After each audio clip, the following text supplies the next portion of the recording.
અર્પિત nursing college રાજકોટમાં જે આજે ઉજવણી થાય છે શેની તો કે વિશ્વ પર્યાવરણ દિવસની. ઓકે, તો પર્યાવરણ વિશે જો કહેવા માંગી તો પર્યાવરણ એટલે શું? તો આપણી આસપાસ જેટલું પણ દેખાય છે એ બધાને આપણે પર્યાવરણ તરીકે કહી શકાય. જેમ કે પ્રાણીઓ દેખાય છે, વનસ્પતિ દેખાય છે, જમીન છે, પાણી છે, હવા છે, જે બધી વસ્તુ પર્યાવરણમાં આવે છે.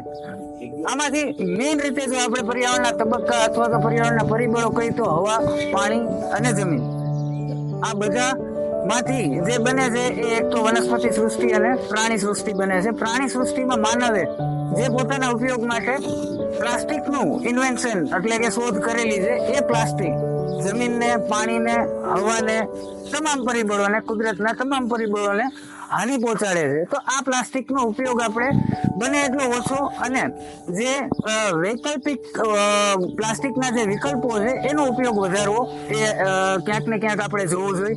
આ સિવાય જેમ કહેવાય છે કે વૃક્ષો વાવો અને પર્યાવરણ બચાવો, તો ખાલી વૃક્ષ વાવવાથી પર્યાવરણ બચવાનું નથી. વૃક્ષને વાવીને એનું જતન કરવું એ પણ એટલું જ મહત્વનું છે જેટલું વૃક્ષ વાવવાનું મહત્વ છે. અસ્તુ, જય હિન્દ, જય ભારત.